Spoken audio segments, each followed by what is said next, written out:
Now welcome back to part 2 of our comprehensive guide to RESP accounts. In this part, we're going to delve into withdrawals, taxation, flexibility, and more. My name is Shiraz Ahmed, and if you haven't watched our previous part 1 yet, please click here or visit our previous videos to check out really the foundational information on this account type.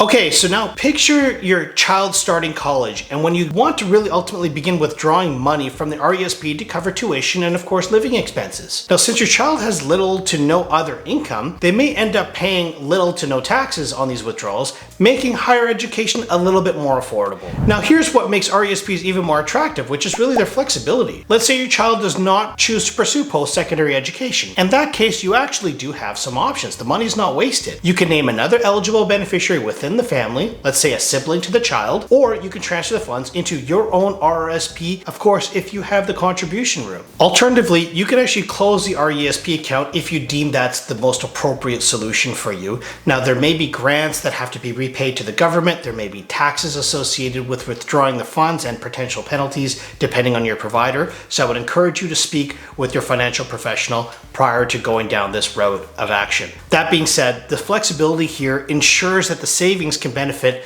the maximum number of family members on the education journey. All right, next scenario is imagine your eldest child decides not to attend college but goes straight into the workforce. You can transfer the RESP funds into the younger child's account, ensuring that your savings still go towards education expenses. Now, of course, there's one important thing to always keep in mind: the duration limit of RESP accounts. RESPs can stay open for a maximum of 35 years from the year in which they are open. After this period, the account must be closed and any remaining funds should be withdrawn or transferred to another eligible savings vehicle. All right, now let's say that you open an RESP for your child when they were a toddler. By the time they're ready for college, RESPs have been open for around 18 years. You still have plenty of time within the 35-year limit to use the funds for their education. All right, so to conclude, RESPs can be an incredible tool for Canadian families to invest in their child's education while enjoying tax benefits and potential government grants. They offer flexibility and a variety of investment options, and of course a pathway to reduce the financial burden of higher education. Now if you're a parent or a guardian or opening an RESP, it's really a smart financial move to help secure your child's future. Now I want to thank you for joining me for part 2 of this video series about RESP accounts. If you found the information helpful, please give both part 1 and part 2 a thumbs up and consider subscribing for more financial content. Now if you have any questions or topics that you'd like me to cover in future videos, I'm going to put my contact information in the description below. Please feel free to drop me a line. I'd be happy to address them. Remember, investing in your child's future is one of the best investments that you can make. Until next time, please stay safe out there, take care, and make the most of your RESP journey. Take care. Bye for now.